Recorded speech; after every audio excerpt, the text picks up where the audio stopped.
Exercise 3.3 question 3 prove the following मधलं 7वं गणित आहे। 7th question square root of 2 plus square root of 2 plus square root of 2 plus 2 cos 8x equal to 2 cos x। इथे आपल्याला prove करायचंय LHS side equal to RHS side. आपण LHS side solve करू आणि it is equal to RHS side prove करू। Solution LHS side equal to square root of 2 plus square root of 2 plus square root of 2 plus 2 cos 8x। इथे आपल्याला हे solve करायचं। तर solve करताना आधी आपण आपलं जे आहे स्क्वेअर रूट ते सॉल्व करायचं आधी आपल्याला आणि नंतर मग बाहेर एक एक स्क्वेअर रूट सॉल्व करत जायचं। तर इथे 2 कॉमन येईल। इथे 2 आहे 2 प्लस 2 cos 8x आहे। इथे आपण 2 हे कंसाच्या बाहेर घेऊ आणि हे परत हे लिहून काढू आपण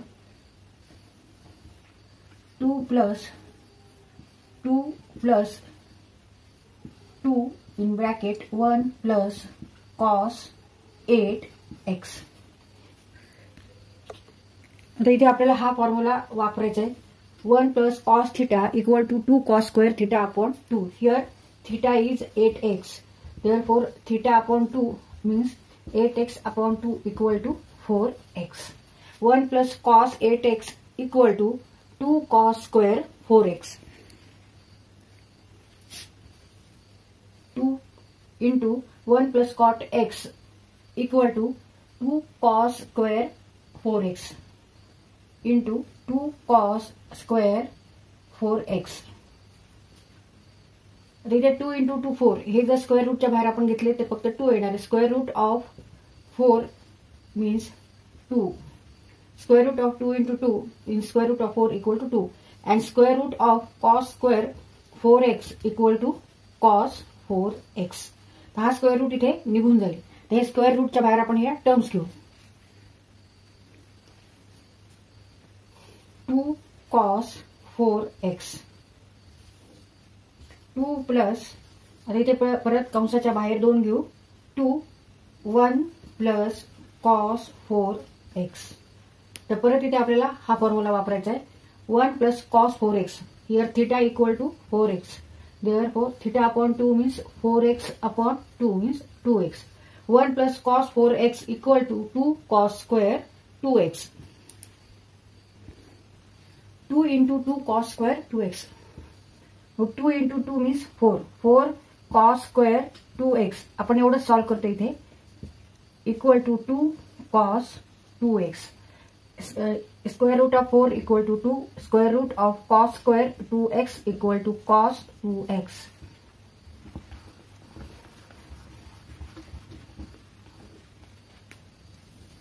टू प्लस 2 cos 2x। तर इथे परत 2 आपल्याला कंसाच्या बाहेर घ्यायचे 1 plus cos 2x 2 plus 2 cos 2x। 2 आपण कंसाच्या बाहेर घेतले मग 1 plus cos 2x।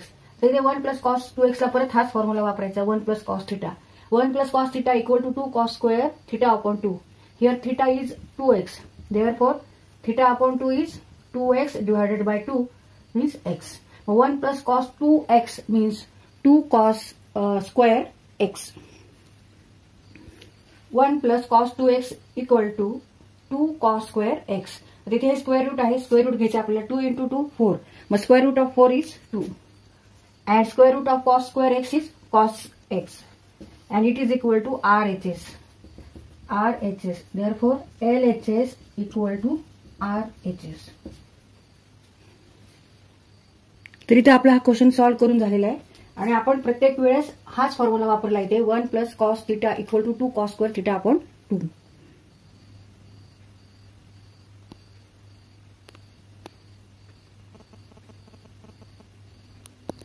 Exercise 3.3 question 3 prove the following मधलं 8वं एक्झाम्पल आहे 16 sin theta cos 2 theta cos 4 theta cos 8 theta equal to sin 16 theta. इथे आपल्याला प्रूव्ह करायचं आहे LHS side equal to RHS side. RHS साइडला टर्म साइन मध्ये आहे sin 16 थीटा आणि LHS साइडला ज्या टर्म्स आहेत एक साइन मध्ये आहे आणि cos मध्ये नंतर cos आणि cos मध्ये या टर्म्स आहेत। अँगल्स इथे थीटा 2 थीटा 4 थीटा 8 थीटा आणि इकडे 16 थीटा हा अँगल आहे। तर आता इथे आपल्याला आधी LHS साइड आपण सॉल्व्ह करू आणि it is equal to RHS side हे प्रूव्ह करू. LHS side equal to 16 sine theta cos theta cos 2 theta cos 4 theta cos 8 theta. आता इथे ह्या सगळ्या फंक्शनमध्ये मल्टिप्लिकेशन आहे. इथे आपण हा फॉर्म्युला वापरणार आहे. Sine 2 theta equal to 2 sine theta into cos theta. आता इथे फक्त साइन थीटा आहे आणि इकडे राईट हँडला पण साइन आहे म्हणून आपण इथे साइनचा जास्त विचार करणार आहे. तर आता साइन 2 थीटा होण्यासाठी इथे आपल्याला साइन थीटा कॉस थीटा आणि 2 पाहिजेत. तर इथे 16 आहे तर 16 इक्वल टू आपण 8 इंटू 2 असं लिहू शकतो कारण सगळीकडे इथे मल्टिप्लिकेशनच आहे. मग 16 इक्वल टू 8 इंटू 2 मग 2 sine theta cos theta means sign 2 theta. मग ह्याच्याऐवजी आपण इथे साइन 2 थीटा ही टर्म घेऊ. मग 2 sine theta cos theta means sign 2 theta 8 into sine 2 theta into cos 2 theta into cos 4 theta into cos 8 theta. आता इथे परत sign 2 theta cos 2 theta आहे म्हणजे इथे अँगल फक्त हा डबल आहे. इथे जसं थीटा हा सिंगल थीटा आहे इथे मात्र हा डबल 2 थीटा आणि इथे 2 थीटा आहे. तर मग इथे किती असायला पाहिजे म्हणजे 2 sine 2 theta cos theta equal to 2 sine 2 theta cos थीटा 2 sine 2 theta cos 2 theta equal to sine 2 theta इथे म्हणजे ह्याचा डबल अँगल घ्यायचा इथे 4 थीटा पाहिजे. मग therefore sine 4 theta equal to 2 sine 2 theta cos theta. इथे साइन 2 थीटा आहे कॉस थीटा आहे फक्त 2 नाही. मग परत इथे आपण 8 इक्वल टू काय लिहायचंय 8 इक्वल टू 4 इंटू 2. मग 4 into 2 sine 2 theta into cos 2 theta into cos 4 theta into cos 8 theta. मला 2 sine 2 theta cos theta equal to sine 4 theta. मग ह्याच्याऐवजी आपल्याला फक्त साइन 4 थीटा इथे लिहायचंय. 4 sine 4 theta into cos 4 theta into cos 8 theta. आता इथे साइन 4 थीटा आहे कॉस 4 थीटा आहे म्हणजे हा अँगल इथे 2 थीटा आहे इथे 4 थीटा आहे ते 4 थीटा तर इथे आपल्याला डबल अँगल घ्यावं लागेल म्हणजे sine 8 theta equal to 2 sine 4 theta into cos 4 theta. मग आता इथे 4 आपण कसं लिहिणार 4 इक्वल टू 2 इंटू 2 ते आपण ही ऍडजस्टमेंट करतोय. 2 into 2 sine 4 theta cos 4 theta into cos 8 theta. मग 2 sine 4 theta into cos 4 theta म्हणजे किती तर sine 8 theta sine 8 theta into cos 8 theta आणि हे रिमेनिंग 2. मग 2 साइन थीटा कॉस थीटा म्हणजे इथे परत आपण हाच फॉर्म्युला वापरतोय फक्त अँगल हा वेगळा वेगळा आहे.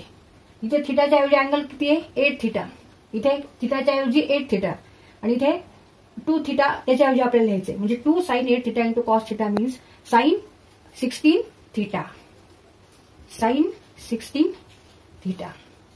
2 sine 8 theta into cos 8 theta means sine 16 theta and it is equal to RHS. म्हणजे आपल्याला प्रूव्ह काय करायचं होतं तर ह्या सगळ्यांचे multiplication equal to sine 16 theta आहे ते आपण इथे प्रूव्ह केलं. Therefore LHS equal to RHS. इथे आपण प्रत्येक ठिकाणी हाच फॉर्म्युला वापरलेला आहे. डबल अँगलचा ट्रिग्नोमेट्रिक साइन फंक्शनचा डबल अँगल 2 थीटाचा आपण हा इथे फॉर्म्युला आहे तोच वापरलाय फक्त इथे अँगल थीटाच्या ऐवजी 4 थीटा झाले 4 थीटा मग इथे आपण 8 थीटा घेतलेले. इथे जेव्हा 8 थीटा असेल तेव्हा इथे 16 थीटा होणार आहे.